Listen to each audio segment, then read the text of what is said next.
What's going on, everybody? Hey, it is Coach Brian with the Strong by Design podcast, and I have a special guest today. I've known him my entire life. I've probably have slept in the same bed with him many times.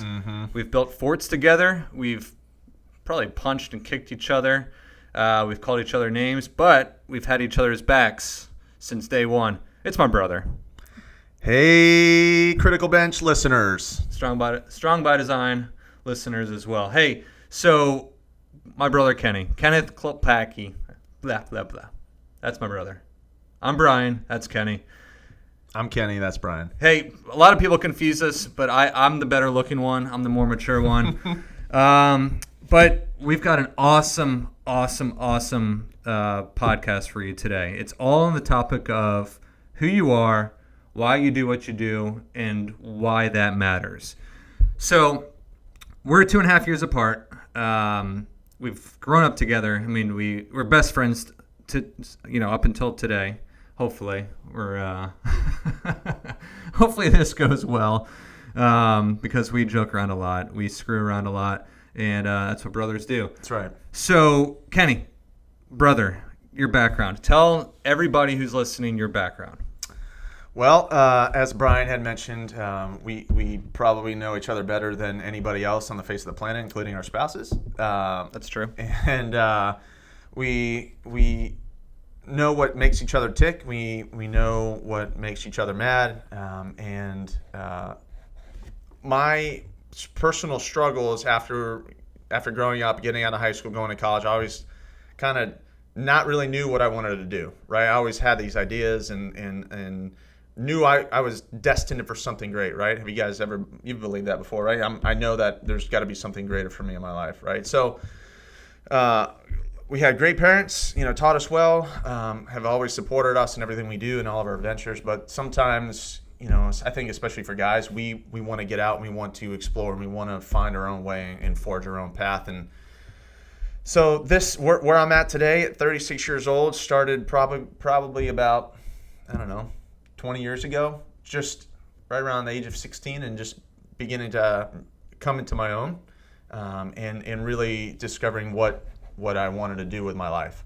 And so I set out on the course like most people do, go to college, you get a job, get in a relationship, and then you still are left asking the question, well, what am I really doing with my life? Yeah, what are you going to be when you grow up? Right. It's kind of unfortunately, a lot of people still joke around with that question, but that's a dangerous question to ask, especially if you don't know the answer to. A lot of people say, "Oh, when I grow up," and I mean, I've talked to grown men who are 50, 60 years old that still are, "Hey, when I grow up, I'm going to do this." It's like, well, why aren't you doing that? That's right. So, especially today in today's age, the growing up age is becoming later and later and later, and I knew that I didn't want to become one of those guys where I'm 35 years old and not have a clue with what I wanted to do with my life and what I wanted out of it. And so that question, that desire, that burning desire in my heart to really figure out what that meant for me in my life and for the people that I was in relationship with, set me out on this course. And so my background, I went to University of South Florida. I got a marketing degree. I always loved just creating and coming up with cool ideas. I did that. Actually had the opportunity to go into seminary.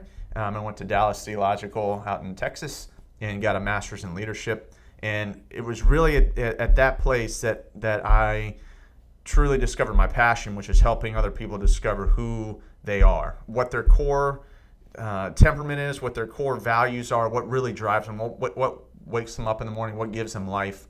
And I set out on this path for the last couple of years to really help people uncover what their unique skill sets are, how they're wired, and why that makes all the difference in their life for their success, not just financial success. And so when we talk about success today, financial success is probably the least important and least stressed emphasis or emphasized aspect of what will define as success today. So growing up, I mean, for all the listeners out there, you don't know how we grew up. I mean, I know how we grew up, but I want to try to paint a more clear picture. I mean, we did have a great home. We learned the lesson of hard work, get your hands dirty, take risks, things like that, be adventurous. But where in Kenny, where in your life did you find, purpose? Where did you find satisfaction? Where did you find worth? And how did you elaborate that and to help you become the man you are today? Sure. Our dad, Andy, is a great godly man, great example of a hard worker. Always provided, was always there, spent so much time for us, gave up a lot in his life to really pour into you and I. And you couldn't ask for a better dad. Now, every one of us that are fathers knows our shortcomings, knows where we messed up, but we also tend to live in the shadow and the dark places that our dad lived in. And so it was really identifying, thinking about, as I was transitioning into adulthood and just wrestling with these questions is, okay, what did my dad struggle with? And so our dad always struggled with taking risks, right? He knew what worked yesterday, and he was going to do the same thing that he knew would work yesterday. He would do the same thing today so that he could do the same thing tomorrow. And so he was very calculated in everything that he did and still does today, which has tremendous value in so many people's lives. And he's very, very dependable, always shows up, always does the work. And that's why he's been successful, is because half the time, all you got to do is just show up and you'll be successful. Doesn't matter what business that you're in. Doesn't matter if you're looking at fitness as a way to become successful. Maybe you want to lose weight or increase whatever you're looking at doing. Just showing up is half the battle. So let's talk about that word success. That word success is so misinterpreted thanks to social media, thanks to these overinflated advertisements saying, you create your own success, and it usually has a dollar sign associated with it. How do you find success, and how do you help change the definition of success in the people that you work with? That's a pretty deep question there, Brian. Yep, bring it on. So it really, like anything, it's going to come down to where, what you define, what your worldview is. Because there's this entire world out there that defines success as position. But in reality, success is all about being able to give yourself away. Because you've been given so many different things in your life inherently, and also through the circumstances and people that have brought you up or have influenced your life, that you are the sum total of all those experiences plus your individual uniqueness that God's given you in your own life. So success in my book is being able to spend your resources, your time, your treasure, and your talent in the lives of people that enable them to become all that God's created them to be. So it's not this, success is not just this take and build me up. It's this multiplication of the resources that you have in your life invested in other people's lives. That is success, and has always done well for me, has always brought returns, both financial and personal and spiritual rewards for me, and not just me, but in the lives of everyone that I surround myself with. So let's talk about your wife's family and the family business. Sure. We don't need to go into too much detail, but how has that opportunity, that family business, helped you and helped the family achieve success, one in a worldly view, but also in a spiritual realm as well? Sure. So my wife, her family is a very enterprising family, came from nothing, and very successful in everything that they do. And the core value that we strive for is to honor God and put others first. Knowing that we've been given these resources to enhance the lives of our family, but also enhance the lives of those that work with us, those that we work with, and in the communities that we serve. And so there's so many great lessons learning that we've learned in the process of being married and growing the business and all the resources that they have and that we share together. But one of the biggest things that we've always learned is that our greatest resource that we have is not bank accounts, it's not the assets that we have, it's our people. And as a family, understand it's a very large family, lots of cousins and relatives and nieces and nephews and aunts and uncles. Our biggest resource that we have is our people. Relationship. Absolutely, 100%, without a doubt. It's all about the people that we do business with, that we do life with. And you've heard it said before, you can't choose your family. I guess you can in some circumstances, or you can choose to leave your family. You didn't choose me. Wow. I didn't choose you. I'm a gift to you, I know. So one of the greatest resources that we have was the understanding and the knowledge and the awareness that our greatest resource is our family, is the people that exist in our day-to-day lives. Not just our family, but also our work family as well, and the people that we get to pour into and that pour into us. So let's talk more about relationships. I mean, we live in a generation and a culture that relationships are almost frowned upon. Thanks to social media, thanks to Instagram, thanks to headphones. I mean, everybody is in isolation. So let's talk more about relationships and how important they are. Relationships, I mean, we were in a Bible study last night, and the number one thing about any type of success, whether it's in a marriage, whether it's parenting, it's relationships. Right. It's creating a one-on-one or a small group setting that builds and creates a legacy that's going to be passed on to the next generation. Right. Well, you would think that with the advent of Facebook and Instagram and all the different modes and methods of communication and community, that we would be happy and we would enjoy community with other people. But in reality, what's one of the biggest buzzwords today? Isolation, loneliness, suicide, bullying, right?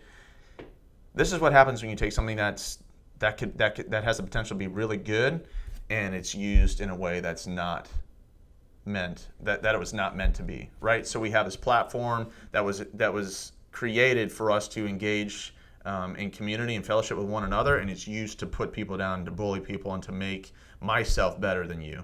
And that's really, at the end of the day, what happens all over the place. It happens within our own hearts and in our own minds, is that when we misuse the things that we've been given for good for ourselves in a selfish way, we end up hurting people. So today in our society, relationships are really being redefined as to what it means to exist in relationships. Everything from churches to clubs to gyms, sports teams.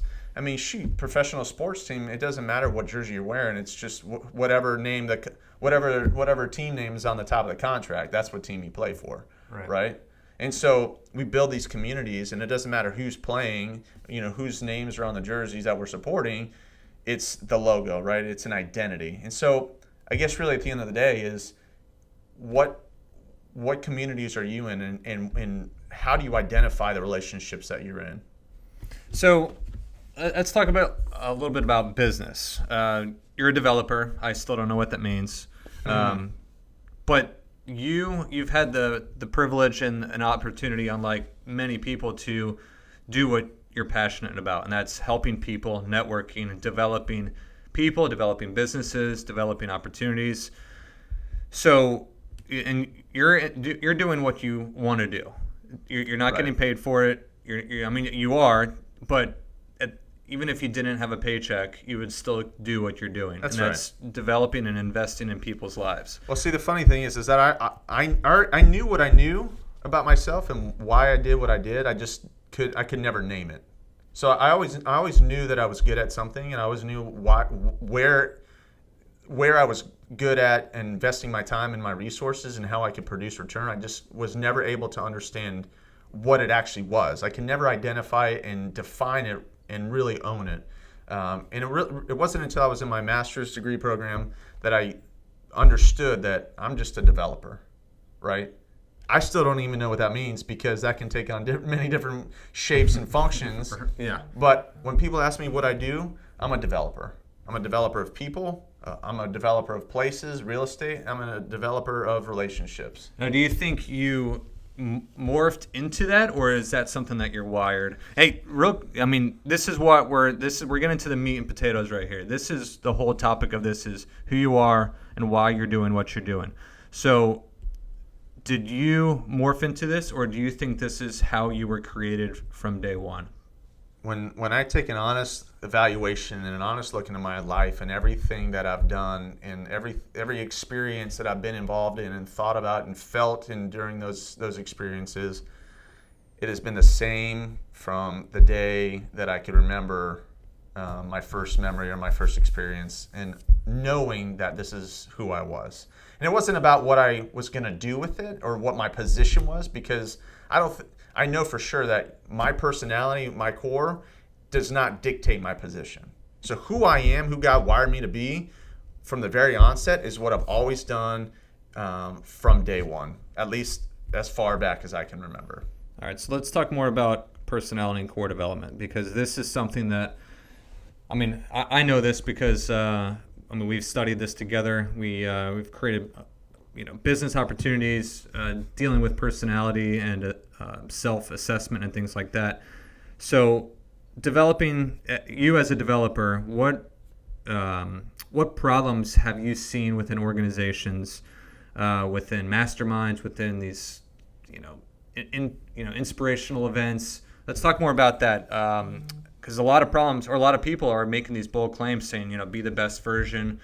You do you, I do me, think bigger, go 10x. A lot of this has to do with quantitative, not really qualitative. Let's talk more about that. Give me your professional and all your personal experience with problems that people see on development. Yeah, there's a lot to really unpack, so I'll do my best. This whole idea of masterminds and multiplication and all, it's all good, but a lot of it is inspirational Kool-Aid, right? You said it, there's no meat and potatoes. There's a lot of people that will give you great vision, but they lack the execution, or they lack a team that can help you execute, or it's do it my way, or this is what worked for me, I hope it sticks. See, the problem is that we're all created and we're all unique. We're all made up of these different functions and systems, these different values that really drive who we are. So for instance, extrovert versus introvert, right? Just two very simple things. A lot of people don't even understand what that means. They don't even understand how it applies to becoming a mastermind or becoming 10x or doing things that are great and grand. They don't understand how that plays into effect and why all of that stuff matters. And so for a lot of these guys, they throw all this success out there of, you need to be this, you need to do that in order to achieve this or whatever, but they don't tell you why you need to do it. They don't walk you through the process of how to do something and how the process and why the process is so important.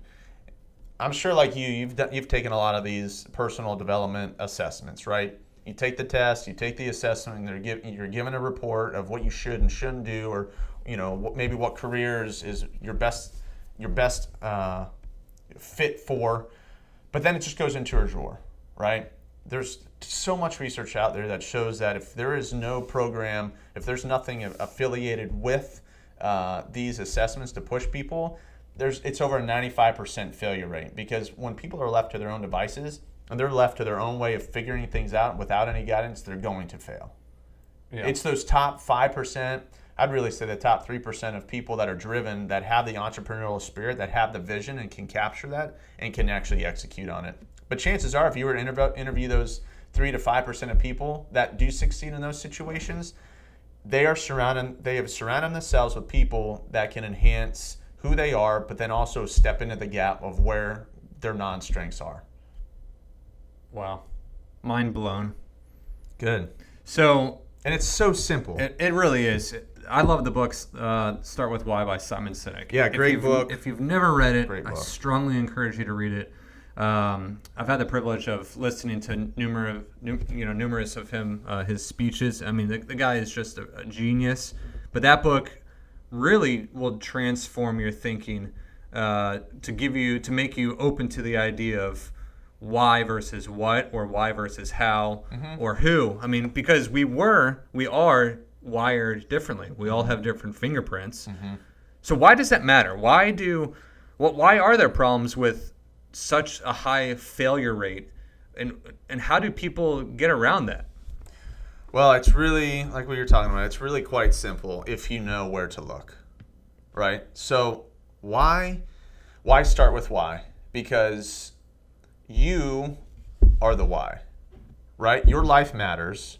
because we all have influence in certain areas of our life. Maybe you have a family, maybe you have positions at work, or you're in a position at work where you influence people. Maybe you have a large social media presence. Maybe you have a small social media presence. The simple fact that you have someone following you on a social media platform means that you have some degree of influence over their life. So that means you have some influence over someone else besides yourself, right? Life is 10% what you make it and 90% how you respond.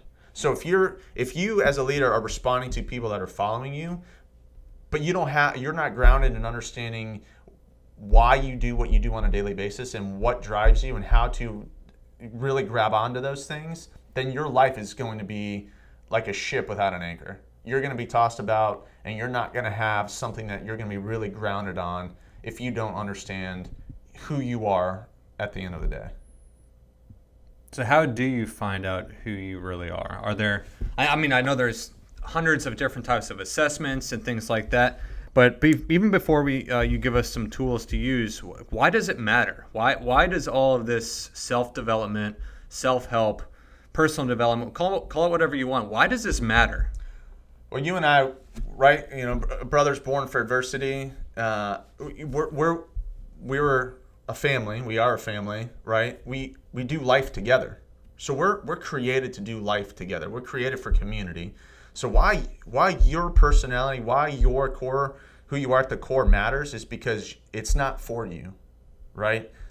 The very first step in a lot of these inspirational Kool-Aid events, these masterminds and so forth is, master you, be who you are and all these things, but they never tell you, well, I shouldn't say they rarely tell you that it's not for you. All these things, all this information is not for you to take and for you to use at the expense of other people. It is for you to give yourself away to other people. Think about it like this.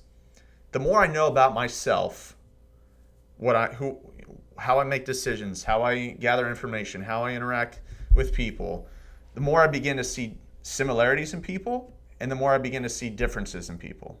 And so the more I know who I am and how I operate, the bigger picture I begin to see of the people that are around me. And I become less and people become more important. So it's all about you, but it has nothing to do with you. And we're not talking about confidence, because confidence and self-awareness are two totally different topics. Correct. Saying I know who I am, I mean, you can say that in the most cockiest, arrogant tone, but when you say in a form of I know who I am wired to be, or I know who I was created to be, that has a much different meaning than somebody who says, well, this is just who I am and I'm going to do it because this is who I am. Right. There's a lot of great successful by the world standards people out there that are running around doing that are spreading that same message. This is why I'm great. This is why I do what I do. And this is why you need to follow me. And don't interfere. Exactly. And so it's listen to me. I've got what you need. Come do things my way, instead of setting success up for other people. And so just this idea of understanding who I am, why I'm good at what I'm good at, enables me to become more empathetic with other people and build a bigger system, build a bigger community, build something that's much larger than me, because at the end of the day, it's not about me. It was crazy. I was doing some research on this topic of self-development, and I was blown away. It's a $10 billion industry. And there's nothing new, right? Like it's... Go to the bookstore. Right. The biggest section of books for sale is self-help. But yet, with YouTube, with all of this free information out there, why are we so... Why are so many people failing? Why are businesses collapsing? Why are churches closing their doors? Why are marriages and families and divorce rate is extremely high. Right. Suicide rate it's the number 2 killer for teenagers. It just blows my mind. It's awful because it impacts our families, it impacts our workplace, it impacts our communities. So we talked about do what you're wired to do. Be who you were designed to be. Well, talk more about that, and where did this philosophy come from? Sure. Well, just to kind of tie in that last statement about all of this negativity and all these things that we see going on in our culture, in our homes and churches and organizations, it's this idea that if we're not doing what we're wired to do, what we're designed to do, we're missing out, right? Mm-hmm. And so there's, with the advent of technology and all this information out there, where we are in the great information age, right? We can go on and research anything. We can become an expert overnight in something. I mean, they make TV commercials about it. And there's advertising campaigns about it. Use our thing and you become an expert overnight. I mean, I can look how to fix a dishwasher on YouTube and order the part and have it drone drop right on my doorstep 3 hours later. By the way, we do have a YouTube page. Go to YouTube, Criticalbench. We have thousands of videos that will help you with exercise. So if you want to learn more about exercise or fitness, health tips, go to YouTube, search Criticalbench. It's a great resource. And that's what we're trying to do here. We're trying to create a community for you to just be the best, and I hate that, be the best person, but we do have a much different mindset than a lot of people out there. Like we really do care about who you are, and we want you to live how you were designed to live. So anyways, back to doing what you're wired to do, and that topic. It's a Criticalbench YouTube channel. It's a great resource. I'm proud of my brother for doing the work that he's done with the guys here and girls too. Everyone does such a great job with this organization. I'm really proud to be a part of it in some small way. But this idea of being wired and doing what we're designed to do, everyone, it's the grass is greener syndrome. We're comparison people. We're comparison animals. We always look at what's out there, and we have all this information. We always want something better for our lives. And so instead of owning who I am, what I'm wired to do, and becoming the best that and developing the skills that I've been given, that I'm more apt to have in my life, doesn't mean I can't or I don't possess things that I'm not good at. It just means that the things that I'm wired to do are here, and I have everything I need to be successful in my own right. I have to uncover them, I have to develop them, and then I have to surround myself with people that can enhance those things in my life, those skill sets that I don't necessarily have, or that have developed them further so that I can become the best me. And here's the thing about personality, is your personality never changes. Who you are when you're born is the same until the day you die. It's just like having the same DNA. It's like having the same fingerprints. Unless you have some physical issue with your fingers or don't have fingers or whatever, you will have the same identity both physically in terms of DNA and fingerprints as you will with your soul and your spirit, who you are on the inside. What makes Kenny, what makes Brian. It's not your physical appearance, it's who you are as an individual. And experiences can shape that, but they won't change your core. Yeah, correct. So experience will help you grow in the certain areas of your life, in your personality that that you're good at, and also uncover things that you're not. But oftentimes we'll get into situations, or we'll have someone tell me that, you can't do that. And I don't know. I mean, this was probably off course a little bit, but those are two words that I've eliminated, or have at least tried to eliminate from my vocabulary and from my kids' mouths as well, is that these two words are I can't. It's I won't, I'm not able to, but saying that I can't do something, like we were supposed to go to lunch today, right? And I said, what did I say? I said, I can't. And then you caught me and you told me, and I was like, shoot, yeah, you're right. I can go to lunch with you, but I'm not able to because I double booked. He doesn't care about his brother No, I anymore. do care, kind of. Not really. Oh. So again, I'm going to keep asking the question: why does this matter? We just we had the privilege of not physically attending, but virtually attending the Global Leadership Summit through our church, and some of the world's best leaders got up on stage and talked about leadership.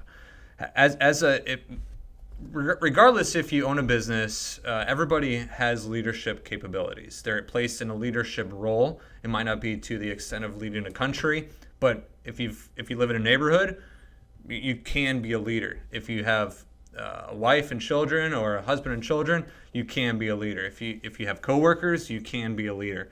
But how does personality affect leadership? And from the top down or from the bottom up? Well, it's both. Right, a leader has to be effective in interpersonal communication. They have to be able to paint a picture, rally people behind that picture, bring other people around them that can lead other people. Sounds like Jesus Christ. It does, doesn't it? Huh. It's interesting. Keep going. So today's effective leaders have to be empathetic. And we just talked about this. In order for me to identify and be empathetic with other people, I have to be so well-grounded, so well-rounded in who I am that I become less. That my life doesn't necessarily matter. I'm not out trying to develop myself all the time in these in non-strengths or what other people call weaknesses. I don't even say they're weaknesses. They're just undeveloped talents and abilities and strengths.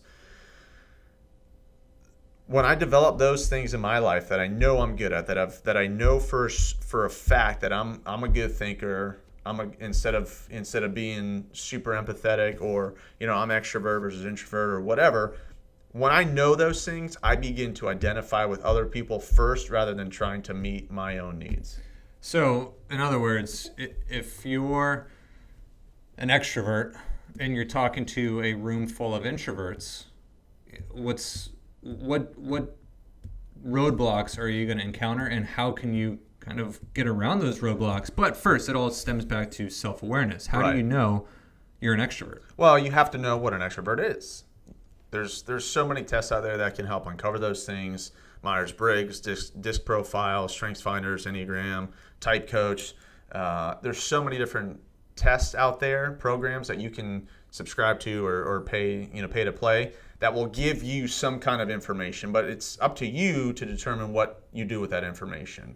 Get yourself in a community that, maybe a consultant, a life coach, a counselor, people that buy into this idea, that understand that personality matters. And so some of the roadblocks you might find is misinformation, right? If I'm an extroverted speaker talking to an introverted group, or if I'm talking to a group of people, statistically 50% are going to be extroverts and 50% are going to be introverts. So my roadblock is, as an extroverted speaker, I'm going to be talking directly to the extroverts, and I'm going to want that immediate feedback. If you don't know your audience. Right. But statistically, you should know who you're talking to. So yes, statistically, I just gave you a great stat. 50% of your audience, no matter what environment you're in, be it an office, a church, even in your household, 50% of your people are going to be introverted and 50% are going to be extroverted. And introversion and extroversion has nothing to do with your ability to speak.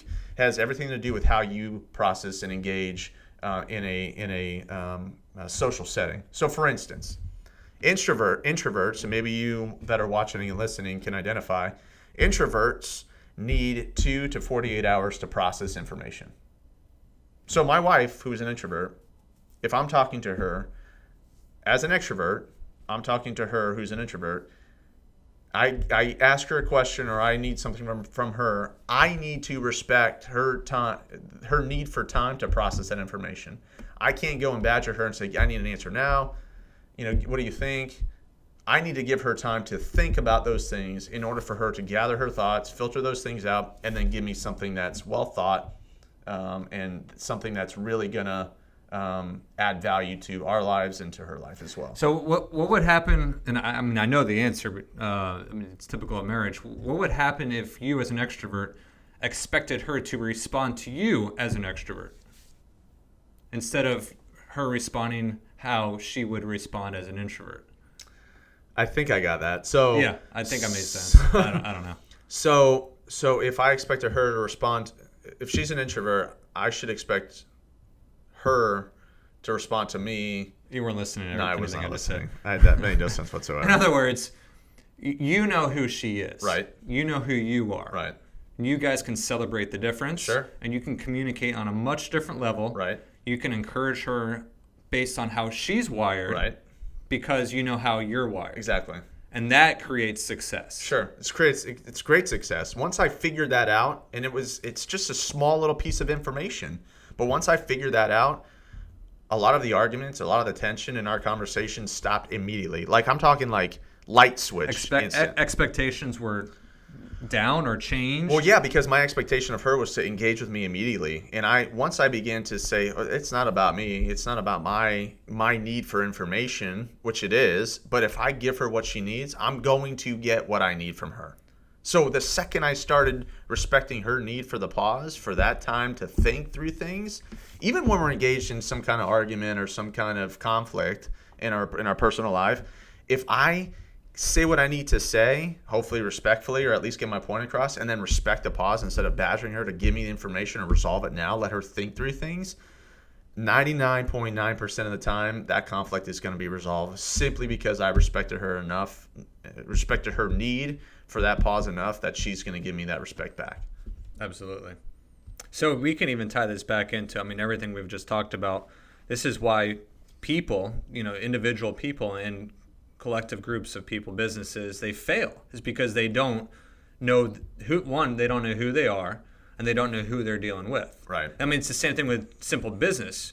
You have a product and you want to know who you're selling to. If you're selling to an audience, or you're trying to push your product on an audience that doesn't want your product, you're not going to sell anything. So you need to know your audience. Right.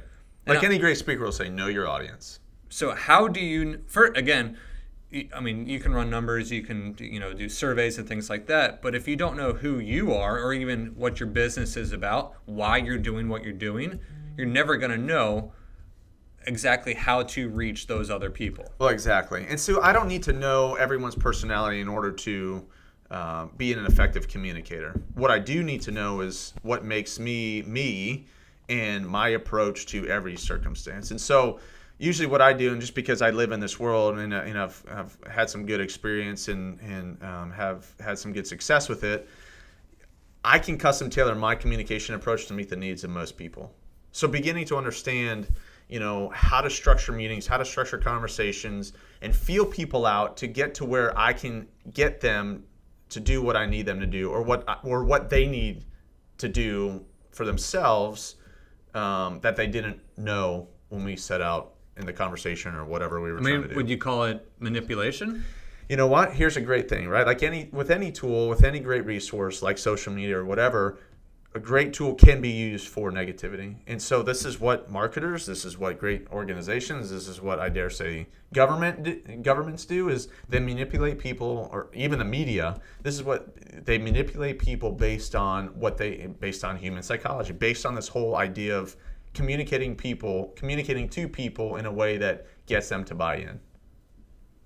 Yeah, that's a whole different topic. Manipulation happens, but also in the same breath, I can motivate the same people to do great things. Right. Absolutely. Yeah. So, given what you're given what who you are by design, and that's why we love our name, Strong by Design, because you were designed to have a strong mind, body, spirit. Right. So let's talk spiritual for a second. Why does first of all, I mentioned Jesus Christ, the best leader ever to walk the face of the earth. So, again, why does this matter from a spiritual component? Well, we're created in God's image, right? So we either have a biblical worldview or we have a non-biblical worldview. The biblical worldview says that we're created in God's image. Therefore, my life matters because I'm a reflection of God's character. Now, I'm not a reflection of God's complete character or his nature, but I am a small representation of it. Jesus, when he came and walked on the face of the earth, he knew how to meet people where they were at. Empathy. Because he was a son. He was a son of God. He knew people. He knew every individual personality type. He knew what made them tick. He knew how to communicate with them. He was the epitome of the perfect personality identifier because he encompassed and embodied every single personality type, every single core temperament, every single kind of test that we can come up with today. He was and is, and therefore he knew how to motivate people. I mean, what other movement is there that has lasted this long? Yeah, exactly. So there's got to be something unique about his nature, about the way he treated people and the way he interacted with people. Right. So for those who are listening, give us, you mentioned a couple tools and assessments. What can you give our listeners and viewers, just what information can you present to them on how they can start becoming more aware of who they are, or books to read, or sites to visit, or just a next step action plan. Again, you don't have a book, you don't have a mastermind, you don't have seminars because, one, you love doing what you're doing. Mm-hmm. And even though you could make money doing this, you don't really, one, you don't need to, but two, it's not about the money. Right. Which a lot of people make it about. They say, Sure. oh, I have what you need, now buy it. Yeah, it seems like every year, every couple months, there's a new book that comes out with a new test, a new spin on this whole, human psychology, human personality assessments and so forth. And it really is the same exact thing, just repackaged, rebranded with a little bit of a different twist on it. There are a couple of really good tools out there that really will enable people that are on this mission, on this journey to discover their personality and their core, and continuing that process. But again, it always comes down to the person understanding why are they on that journey, why is knowing this information important, and what do I do with it? How do I make this information a change for the good in my life and the people that are surrounding me? So really the best tool that you've been given is your own brain, your own mind, right? So be open and look into the idea that your personality matters, that it's real, that we're not just some random set of cells floating through the universe without some kind of internal core spirit and this soul that embodies me, or that I embody with this soul. That who I am is really two separate things, right? This soul and this body. But you can't separate them until the day we die, right? Mm-hmm. So use your own brain and just be open to the idea that what makes me unique is not necessarily my physical skills or my physical looks or what's tangible, but it's this unique innate nature of who I am on the inside, at the very core. So just be open to that idea. And that idea, being that openness, is a lifelong process. It's not going to happen overnight. It's not going to happen by reading a book. It's not going to happen by going to a two-day, like you said, inspirational Kool-Aid event. It's a lifelong process. Well, it's just like fitness, right? Fitness and health is a journey, and it's just the same. We have to be on this personal development course. Why? Because we have to give ourselves away. We have something. We all have something. We all have something of great value, right? If we're created in God's image, we have something of great value to give away to other people. So it's super important that not just for your own self and for your own happiness and joy, but also for the contentment and for the joy and for the development and fellowship of other people in every aspect of your life, that this to the nth degree. Yeah. So if you're you're saying, wow, all this information sounds great, just know that it does start with that question, why? Right. And you start asking yourself questions. And I've been doing this lately, journaling. Journaling is a great tool to use, of saying, hey, I felt this way. This made me feel this way. I did this and it made me feel. I mean, it's feelings. Those are value, or they're valued. Right. They have value. So maybe start journaling. Start writing stuff down, because, I mean, it's your brain, your mind being put onto paper. And once you read it, you're almost confirming your action or response. Right. But not only that, not only do you have to just really identify your thoughts or think through these things, but you also have to process the emotion too, right? We're not just that depends on your personality. Right. So some people are more apt to make decisions based on how they think through things logically. They remove themselves in people's shoes. Other people have the ingrained nature of putting themselves in people's shoes to become more empathetic. Now, we both, on both sides, the thinkers and the feelers, have the ability to, or have the capacity to become the other. But one is going to be more... You adapt. Yeah, you adapt. And you become more aware of... So I'm a thinker, right? So I live in the world of making decisions outside of people's shoes. And so what I have to start doing, especially with my wife and kids, is I have to be more empathetic and put myself in their shoes in order to make the decisions and understand how every decision I make is going to affect them. And so I had to learn that based on what I know about myself, and make myself, my thinker, I had to take that off and become more empathetic and more of a feeler with them. Right. So, but I wanted to give you a couple other some other tools out there, because there are some really great tools out there, some stuff that's been out there for a long time. Obviously the Myers-Briggs, that's a great resource. I'm sure a lot of people have taken, if you've got any kind of post or secondary schooling, college and university level stuff. Maybe you've been in a corporate environment where they bought into that idea. So the Myers-Briggs is a great example. Strength Finders 2.0, the Enneagram, the DISC profile. One of the resources that I use is Type Coach, and it's based on the Myers-Briggs system, but it has an expansive amount of information and videos and resources for you as an individual and for a team to come in and really take the assessment, but then it answers the question, well, how do I implement this in my life? How do I integrate this into our workplace? How do I really make long and lasting change? So that's the program that I use with my clients and the organizations that I work with. But just go do a search, personality type development or personal development. You'll find some of these great resources. But don't forget that this is the place to start, and it's not an end-all be-all solution. You have to do the work. You have to be motivated in understanding why you do what you do, and you have to have someone push you. You have to surround yourself with people that are going to say, take this information, let's process it, let's take it to the next level. Why? So you don't waste your life doing things you're not designed and wired to do. Right? We just had this conversation. Yeah. We just had this conversation. Yeah, I know. Stop wasting your time. Yeah. Don't do the things that you're not wired to do, because there's too many people in your life that are dependent upon your success in your own life. Yeah, I was having a rough day, and I knew I couldn't solve my issues by myself, so I reached out to my brother, and in the midst of prayer and self-reflection and things like that, I knew I had the answer. I just needed affirmation from my brother to give me the answer that I needed to hear. So when you're working with businesses, with establishments and nonprofits and things like that, you give them take-home messages. You kind of summarize the day in a couple of different bullet points is saying this is what you need to walk away with. So let's hear it. Really, it just comes down to helping them understand that every single person in there, doesn't matter the audience or what the circumstances that brought us all together, that you're unique and you have everything you need to be successful, because you've been given a certain unique skill set to do a certain function.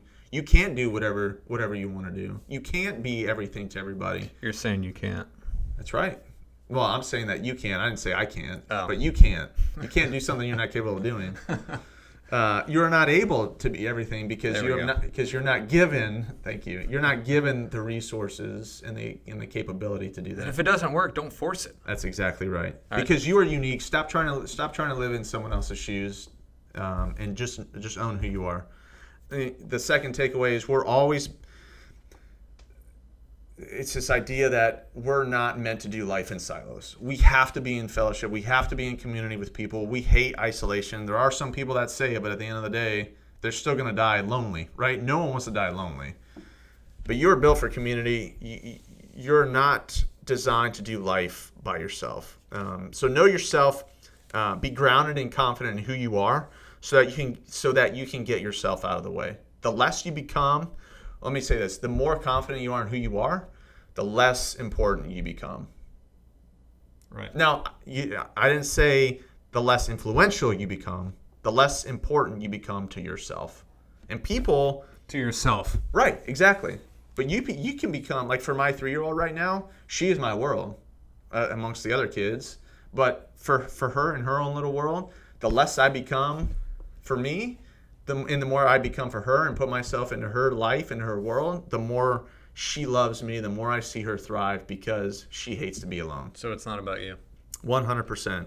And that's really my third point and my takeaway. It's just this constant reminder that it's not about you, but everything in your life starts with you.